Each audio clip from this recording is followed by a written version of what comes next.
Hello students, let's see this question.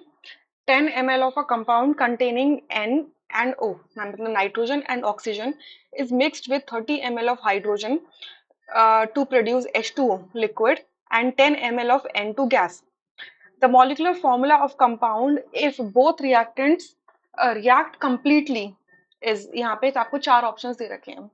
तो आपका एक कंपाउंड आपका नाइट्रोजन और ऑक्सीजन कैरी कर रहा है, तो मान लीजिए उसके अंदर नाइट्रोजन के एक्स एटम है और ऑक्सीजन के वाई एटम है. ये रिएक्ट करता है किसके साथ में? H2 के साथ में, हाइड्रोजन गैस के साथ में. और हमें क्या दे देता है? H2O दे देता है और हमें नाइट्रोजन गैस देता है. ठीक है, नाइट्रोजन गैस देता है. अब इस पूरी इक्वेशन को मैं क्या कर लूं? बैलेंस कर लूं. अगर इसे बैलेंस करूंगी तो देखो कैसे होगा. यहाँ पे नाइट्रोजन के एक्स एटम है, यहाँ पर नाइट्रोजन के दो एटम है, तो यहाँ पर तो एक्स लगा दूं तो कितने एटम हो जाएंगे टोटल नाइट्रोजन के? 2x. और यहाँ पे 2 लगा दूं. ठीक है. ऑक्सीजन के कितने हो गए? 2y हो गए. ठीक है, यहाँ पर ऑक्सीजन के कितने हैं? सिर्फ एक है ना, तो यहाँ पे 2y से मल्टीप्लाई कर दो. अब हाइड्रोजन के कितने हो गए? 4y हो गए. और हाइड्रोजन के यहाँ पे ऑलरेडी लेफ्ट में कितने हैं?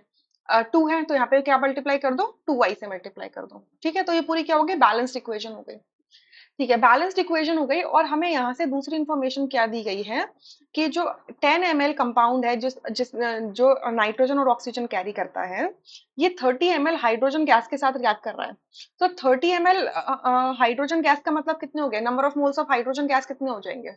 यहाँ से मैं अगर N for number of moles होते हैं, तो number of moles of hydrogen gas निकालना है मुझे, नंबर ऑफ मोल्स निकालनी है. तो फॉर्मूला क्या होता है? Given volume divided by molar volume. ठीक है, ये फॉर्मूला होता है. तो इस फॉर्मूला को यूज करके हम क्या निकाल सकते हैं? नंबर ऑफ मोल्स निकाल सकते हैं. तो हमें पता है कि मोलर वॉल्यूम कितना होता है.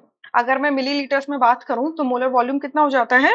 हमारा 22400 ml होता है. क्लियर?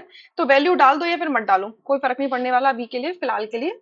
तो गिवन इंफॉर्मेशन से मैं इतना लिख सकती हूँ कि 30 डिवाइडेड बाय वीएम कर लेती हूँ सर. ठीक है, वीएम लिख देती हूँ. सिमिलरली हमें क्या दिया हुआ है कि नाइट्रोजन गैस कितनी मिली है? हमें 10 ml मिली है, तो number of moles of nitrogen gas कितना हो जाएगा? 10 डिवाइडेड बाय वीएम हो जाएगा. या सिमिलरली अगर कंपाउंड को देखें तो कंपाउंड हमने 10 ml लिया है. ठीक है, तो इसके नंबर ऑफ मोल्स कितने हो जाएंगे? ये गैसियस है ऑब्वियसली, मान के हमें चल रहे हैं. ठीक है, तो ये कितना हो जाएगा हमारा?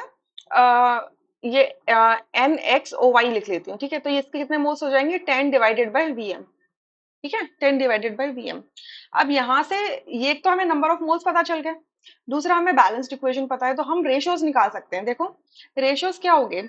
अगर मैं मोलर रेशो लेके चल रही हूँ, मैं ले रही हूँ मोलर रेशो. ठीक है, मैं मोलर रेशो कंसिडर करूंगी. अगर मैंने NXOY एंड किसका?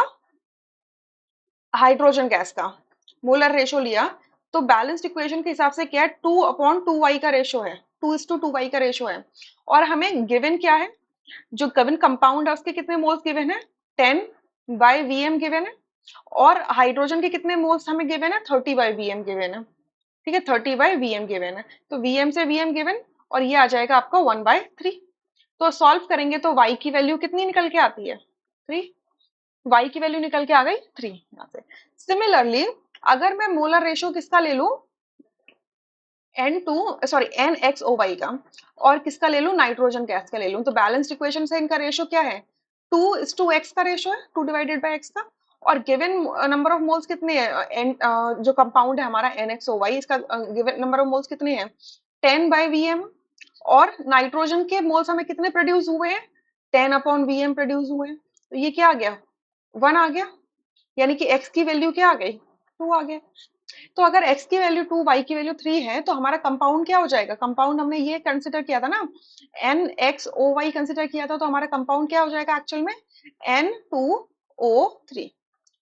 ठीक है, सो हमारा कंपाउंड हो जाएगा N2O3, यानी कि सी ऑप्शन हमारा करेक्ट आंसर है. Molecular formula of the given compound is N2O3. Rest options are incorrect. I hope you understood this question really very well. Thank you.